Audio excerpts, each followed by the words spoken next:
Good morning to all. आज आप हिंदी व्याकरण में आप कक्षा 6 का सबसे पहला चैप्टर भाषा में आप ये जानेंगे कि बोली क्या है, लिपि क्या है और व्याकरण किसे कहते हैं। तो सबसे पहला है कि आप ये जानिए कि जैसे पहला टॉपिक आता है भाषा। सर्वप्रथम भाषा का आरंभ संकेतों के रूप में हुआ। संकेत मतलब इशारा। उसके बाद आवश्यकता अनुसार चिन्हों या ध्वनियों का प्रयोग होने लगा। किंतु आज भाषा के समृद्ध होने के बाद भी हम कभी कभी भाषा में संकेतों का प्रयोग भी करते हैं। जैसे कोई कोई शब्द है जो हम नहीं भी बोले, केवल इशारा दिए तो सामने वाले व्यक्ति को समझ में आ जाता है। यही संकेतों की यही भाषा सांकेतिक भाषा कहलाती है।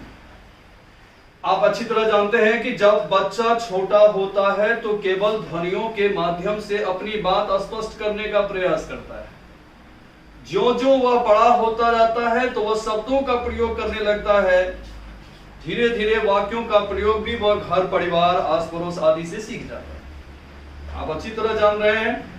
तो आप ऐसे कहेंगे कि भाषा हमारे भावों और विचारों को अभिव्यक्त करने का एक सशक्त माध्यम है।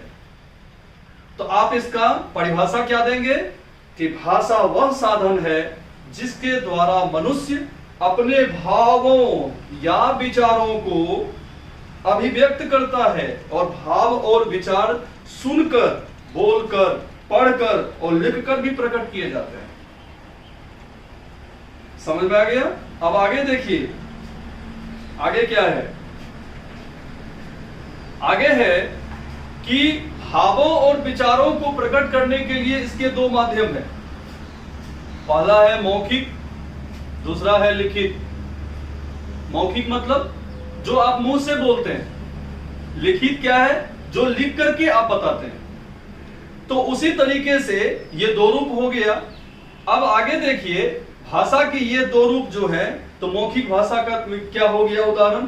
समाचार सुनना, टेलीफोन पर बात करना, खेलते समय अपने साथियों को कुछ समझाना, दो व्यक्तियों द्वारा आपस में बातचीत करना, ये मौखिक रूप हो गया। तो इसका हम परिभाषा देंगे, सुनकर तथा बोलकर अपने भाव और विचार को प्रकट करना भाषा का मौखिक रूप कहलाता है। अब लिखित भाषा, जैसे कि होमवर्क करना, परीक्षा देते समय उत्तर पुस्तिका लिखना, किसी को पत्र लिखना आदि। तो इसका सबसे पहले आप ये है कि इसका परिभाषा हो जाएगा, जब पढ़कर तथा लिखकर मन के भावों तथा विचारों को प्रकट किया जाता है तो वह भाषा का लिखित रूप कहलाता है। समझ में आ गया? अब देखिए, मातृभाषा एक टॉपिक है कि आप अच्छी तरह जानते हैं कि मनुष्य एक सामाजिक प्राणी है। क्यों है? क्योंकि वो समाज में ही पलता है, बढ़ता है और समाज से ही उसे सारे संस्कार भी प्राप्त होते हैं। तो अब देखिए कि मातृभाषा माता पिता और पारिवारिक सदस्यों द्वारा बोली जाने वाली ही भाषा होती है। इस प्रकार माता पिता और पारिवारिक सदस्यों द्वारा बोली जाने वाली भाषा जिससे बच्चे का सबसे पहला परिचय होता है, वही उसका मातृभाषा है। समझ में आ गया? अब है राजभाषा। आप जानते हैं कि भारत के संविधान में 22 भाषाओं को मान्यता दी है। तो भारत संघ की राजभाषा होने का गौरव केवल हिंदी भाषा को ही प्राप्त है।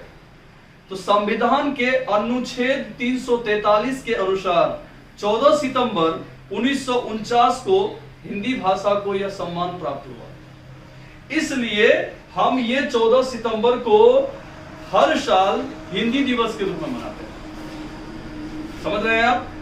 तो इसी तरह से आप इसका राजभाषा का यदि परिभाषा देना चाहें तो आप ये बोल सकते हैं कि सरकारी कामकाज में प्रयोग होने वाली भाषा ही राजभाषा कहलाती है। ठीक है? अब बोली देखिए, भाषा के क्षेत्रीय रूप को बोली कहते हैं। भारत देश में हिंदी की कुछ प्रचलित बोलियां निम्नलिखित है, जैसे हरियाणवी है, राजस्थानी है, भोजपुरी है, ब्रज है आदि। लिपि है, लिपि का हम परिभाषा देंगे कि मौखिक ध्वनियों को लिखित रूप में अंकित करने के लिए निश्चित चिन्हों की व्यवस्था को हम क्या कहेंगे, लिपि कहेंगे। जैसे आप कोई भी भाषा ले लीजिए, हिंदी, तो हिंदी का लिपि क्या होगा, देवनागरी। उसी तरह से अंग्रेजी का क्या होगा, तो रोमन होगा। उर्दू का क्या होगा, फारसी होगा। पंजाबी का क्या होगा, गुरुमुखी होगा। तो अब देखिए, अब टॉपिक आता है व्याकरण। अब व्याकरण क्या है, तो वाक्य आप ये जानिए कि व्याकरण हमें यह बताता है कि कौन सा वाक्य शुद्ध है या अशुद्ध है। तो देखिए, जैसे कुछ वाक्य यहां दिया हुआ है, शिवम ने गाना गाया, छोटा भाई गिर गया, दोनों बहनें अच्छी लेखिकाएं हैं। तो इसका हम परिभाषा ये दे सकते हैं कि व्याकरण वह शास्त्र है जो भाषा के शुद्ध एवं अशुद्ध प्रयोगों के नियमों की जानकारी देता है। ठीक है। अब देखिए, इसमें कुछ टॉपिक दिया हुआ है अध्याय संक्षेप में कि भाषा वह साधन है जिसके द्वारा मनुष्य अपने भावों और विचारों को सुनकर, बोलकर, पढ़कर और लिखकर दूसरों तक पहुंचाता है। दूसरा है कि भाषा के कितने रूप हैं, तो 2 रूप हैं, मौखिक और लिखित। तीसरा है माता पिता तथा परिवार के अन्य सदस्यों द्वारा प्रयोग की जाने वाली भाषा उसकी मातृभाषा कहलाती है। भारत की राजभाषा होने का गौरव किस भाषा को प्राप्त है, हिंदी भाषा को प्राप्त है। 14 सितंबर को प्रतिवर्ष हम किस दिवस के रूप में मनाते हैं, हिंदी दिवस के रूप में मनाते हैं। मौखिक ध्वनियों को लिखित रूप में प्रकट करने के लिए निश्चित किए गए चिन्हों की व्यवस्था को हम क्या कहेंगे, लिपि कहेंगे। भाषा के शुद्ध तथा अशुद्ध नियमों का ज्ञान कराने वाले शास्त्र को हम क्या कहेंगे, व्याकरण कहेंगे।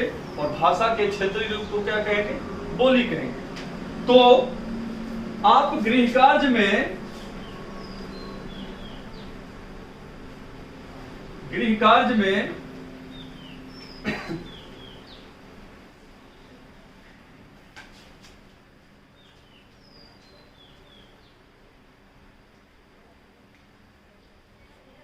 पाठ 1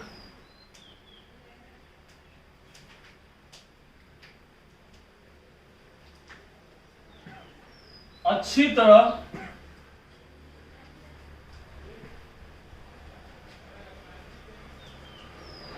पहले पढ़ें और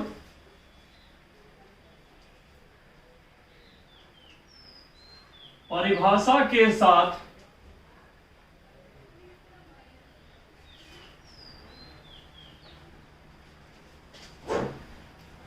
उदाहरण भी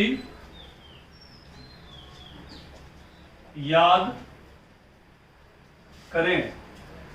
यदि आप सबसे पहले इसको एक एक पॉइंट जिस तरीके से हम आपको बताए हैं उस तरीके से यदि आप एग्जाम्पल के साथ इसे पढ़ने का प्रयास करेंगे तो आपको समझ में आ जाएगा। उसके बाद आप फिर चले आएंगे ये पॉइंट, यदि वो पॉइंट आपको समझ में बहुत ज्यादा लंबा चौड़ा लगता हो तो आप ये पॉइंट को भी याद कर लेंगे।